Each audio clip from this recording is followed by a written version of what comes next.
Esperemos, si Dios quiere, pues que podamos seguir con esta batalla y que podamos seguir plantando cara y que esa meta que tienen ellos de conseguir una sanidad totalitaria y absolutista, donde ni el paciente ni el médico tienen ni voz ni voto, pues no lo consigan, ¿eh? Y esperemos que tengamos el apoyo de ustedes en todo eso. Pero tenemos sobre todo la más espectacular, es la ministra de Sanidad. En primer lugar, vamos a ir desarrollando los grandes hitos y los grandes éxitos de nuestra ministra. En primer lugar, no hubo ninguna denuncia ante Fiscalía contra Josep Pamiés por parte del Ministerio de Sanidad. No la ha habido. Si la ha habido, estaríamos en un problema muy grave con la ministra. Así que no ha habido ninguna denuncia. A pesar de que lo ha hecho público y se ha publicado en todos los medios, no ha habido ninguna denuncia, no ha habido ningún trámite previo, no ha habido ninguna audiencia, no ha habido ninguna investigación por parte del Ministerio. Probablemente ha sido una llamada de teléfono a algún amigo o algún amigote, pero no ha habido ninguna denuncia. Lo que sí que es cierto es que parece ser que forzó a algún amigo de la Fiscalía o algún amigo del Ministerio del Interior para hacer este acoso institucional. Cuando ella toma posesión el año pasado por estas fechas, otra de las grandes luces que nos brinda es que tiene un informe que va a presentar a la Comisión Europea donde se demuestra que hay 20.000 muertos por culpa de las pseudoterapias en España. Y lo filtró a la cadena 4 y al País. Estos lo publicaron y esto se hizo un bulo y se extendió y se comentó por todo el país, que había 20.000 muertos, que había informes. Lo primero que hacemos es, bueno, pues ya que lo ha filtrado al País y lo ha filtrado a 4, no es un informe secreto, no tiene nada de secreto, le pedimos que nos dé el informe, no nos contesta. Insistimos, le damos 10 días de plazo para que nos dé el informe, porque si no tendremos que empezar un trámite de denuncia administrativa. No contesta. Insistimos y vuelve a no contestar. Y entonces decidimos presentar denuncia ante el Consejo de Transparencia. Y la denuncia era muy simple. La ministra ha hablado en público de un informe del Ministerio sobre los muertos que hay por pseudoterapias y lo ha filtrado a los medios de comunicación. Y queremos que ese informe, que se supone que no es secreto, pues nos dé una copia. Bueno, después de toda la pelea conseguimos que el Consejo de Transparencia arranque una declaración del Ministerio de Sanidad y el Ministerio dice dos cosas. Nunca, jamás ha existido ningún informe de muertes por pseudoterapias y nunca, jamás ningún informe se ha filtrado desde este Ministerio ni a 4 ni al País. Esa es la confianza que tenemos que tener en nuestra ministra de Sanidad. Más cosas divertidas de nuestra ministra.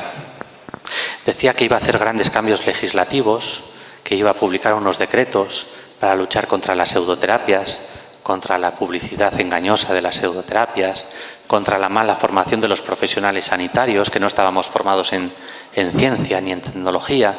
Nos iban a descubrir un nuevo mundo. A los que ya somos sanitarios, a los médicos, enfermeros, farmacéuticos, nos iban a abrir el mundo de la ciencia.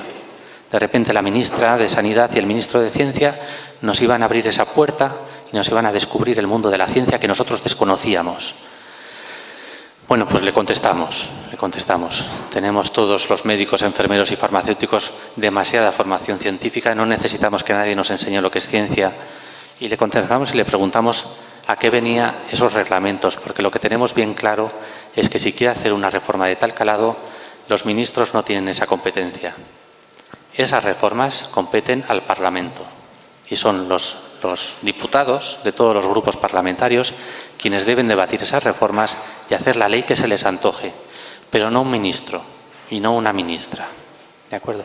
Y ahí nos hemos quedado.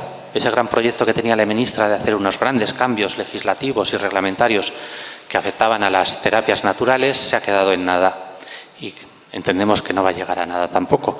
Así que también fue una promesa falsa y una información falsa de nuestra ministra. Luego insistieron, es decir, hay mucha desinformación. Nosotros sabemos la verdad y los demás son mentirosos, son charlatanes. Y para eso vamos a gastarnos el dinero en una campaña de información contra las pseudociencias y las pseudoterapias. Y esto fue un 27 de diciembre de 2018. Pensábamos que iba a ser una preparación de la inocentada del 28. Y el mismo 27 escribimos al ministro de Ciencia y le pedimos explicaciones de tamaña desvergüenza. ¿Qué pretendían informar? ¿Y qué iban a conseguir con una campaña sobre las pseudociencias. ¿Qué iban a ganar? ¿Qué ganaba el consumidor con eso? Todo eso se ralentizó hasta febrero, en el que, a pesar de nuestras advertencias y de lo ilegal de la campaña, convocaron y acordaron esa campaña. Y nada más y nada menos que 1.100.000 euros. Para que se hagan una idea, la campaña por las vacunaciones, esa campaña obscena para forzar a las vacunaciones involuntarias, ha destinado al Ministerio 100.000 euros. Para aquella cosa que son las vacunas, que dicen que salvan millones de vidas, que salvan millones de euros en internamientos en el hospital, para esa campaña dedican solamente 100.000 euros y para luchar contra la desinformación de las terapias naturales 1.100.000. Parece como que fuésemos un problema muy grande. Al final todo termina en una campaña absurda, ridícula, infantil, que todos ustedes me imagino que habrán visto ese spot tan tonto del técnico de móviles que hace un exorcismo a un móvil. Eso ha costado a los bolsillos de los españoles 1.100.000 euros. Esa tontada. ¿Para qué? Para nada. Los consumidores, como hemos visto en nuestra encuesta, la que hemos ayudado a hacer con Josep Mies, los españoles no se dejan engañar. Quienes consumen terapias llevan de media entre 5 y 10 años consumiendo terapias. No es gente ingenua. Es gente formada, es gente que sabe lo que quiere, que sabe lo que necesita y que sabe elegir terapia. Sabe quién es un buen terapeuta y quién es un mal terapeuta. Nunca es un consumidor engañado, como están intentando hacer ver, que todos somos engañados, todos somos ingenuos y todos terminaremos en la tumba por culpa de las terapias. Bueno, pues en eso se han gastado 1.100.000 euros.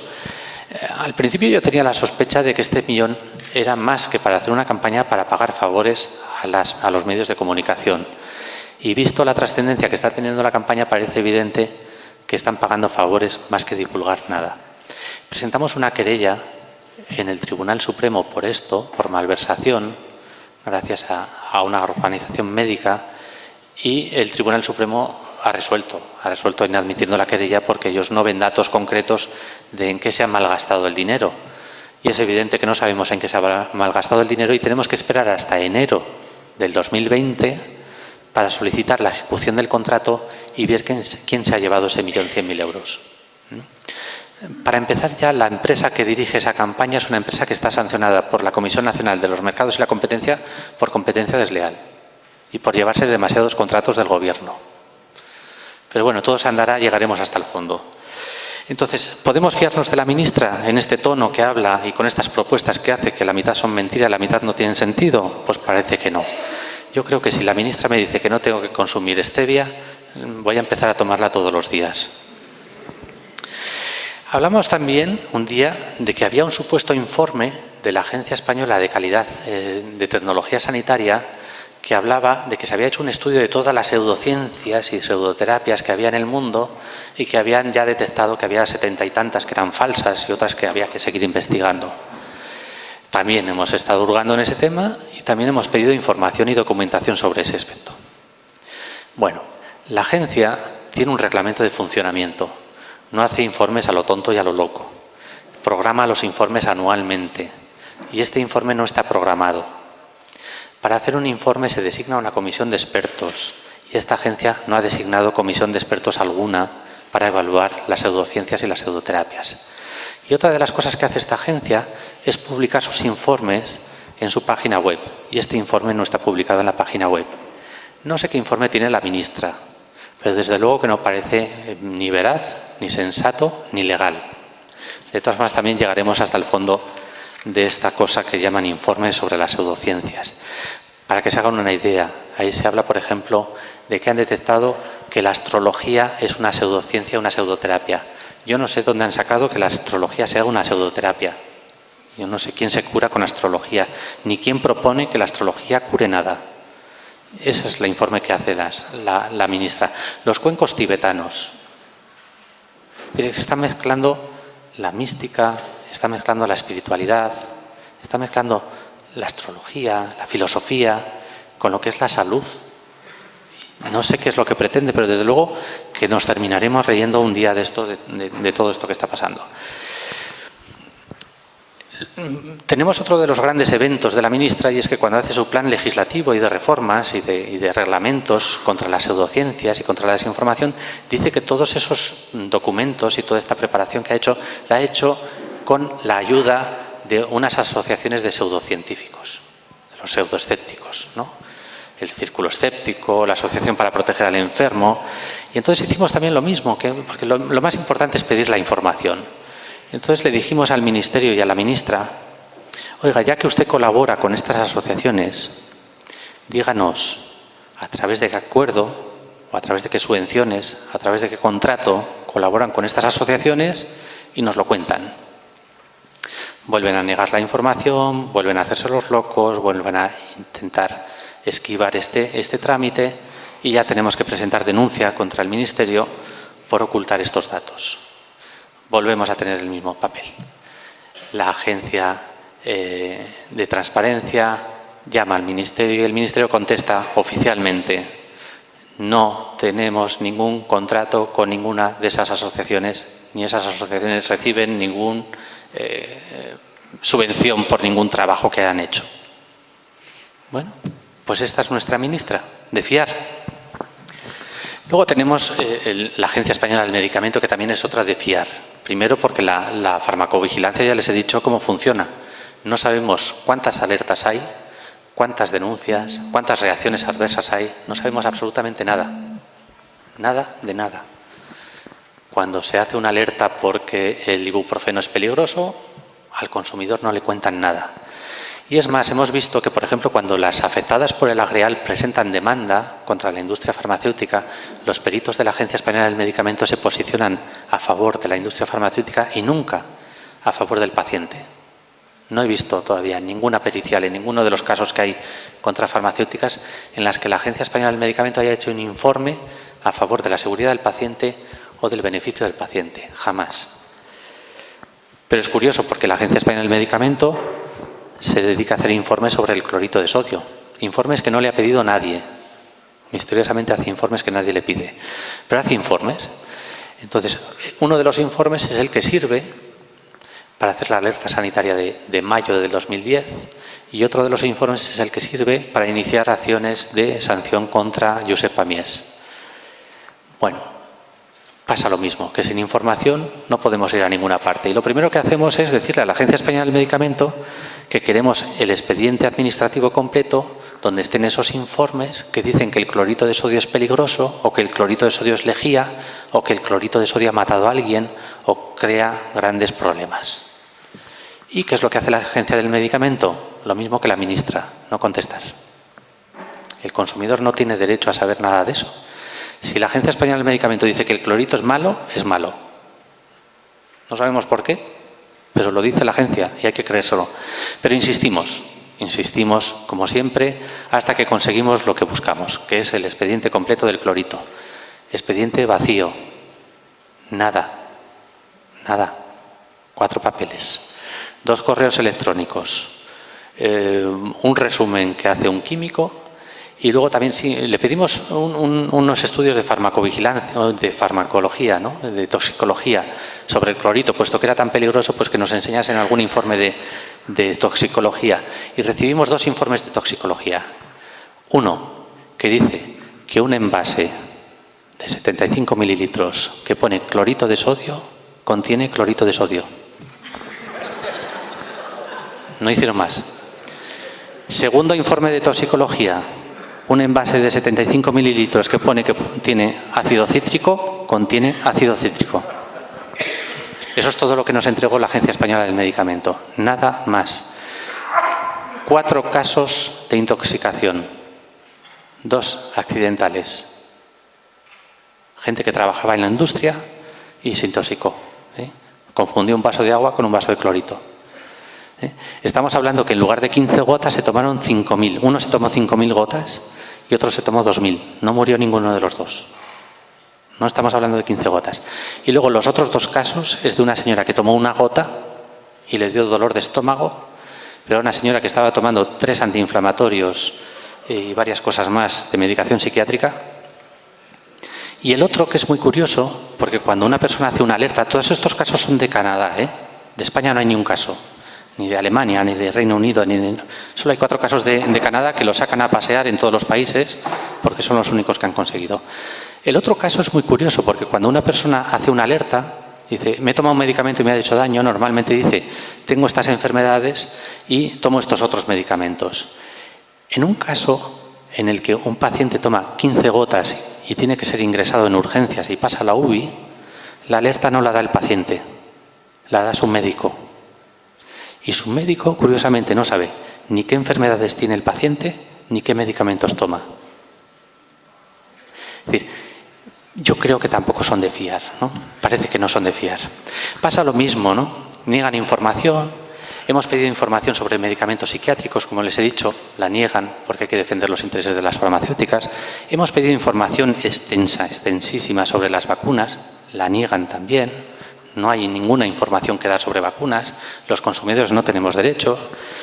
Y de alguna manera este es el funcionamiento, por lo tanto tampoco son muy de fiar.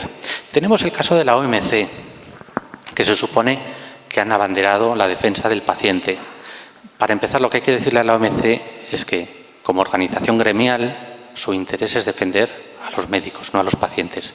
A los pacientes nos defendemos nosotros solos o a través de asociaciones de pacientes, pero la OMC no ostenta la defensa de los pacientes, faltaría más. Lo que sí que ostenta es la defensa de los pacientes perjudicados por los médicos. La obligación de la OMC es vigilar que los médicos no perjudiquen a los pacientes, pero su función termina en los médicos, no hay nada más. Y quieren meterse en todos los campos, en la enfermería, en la farmacia, en la herbodietética, en los masajes. No, la OMC está para lo que está. Y para lo que no está la OMC es para crear observatorios privados. El Observatorio contra las Pseudociencias pues no es nada más que un observatorio privado. No ostenta ninguna capacidad pública, no hace informes públicos, no tiene ninguna capacidad. Es como si montamos un bar. El bar del Colegio de Médicos, la cafetería, es lo mismo que el Observatorio contra las Pseudociencias, un chiringuito. No tiene ninguna autoridad.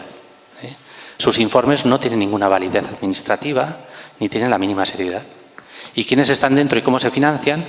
Pues ni lo sabemos ni nos interesa, porque probablemente ya sabemos quién les paga. Para lo que tampoco está la OMC es para mentir. Por ejemplo, cuando se aprueba la vacuna de la meningitis, se habla desde la página web de la OMC de que en España hay 1000 casos de meningitis y que entre el 10 y el 20% de las meningitis son mortales. Bueno, pues la OMC ha estudiado poco porque los datos oficiales del Ministerio son que en España hay 170 casos de meningitis, no todas ellas previsibles ni prevenibles con vacunas, y la mortalidad está entre el 2 y el 4%.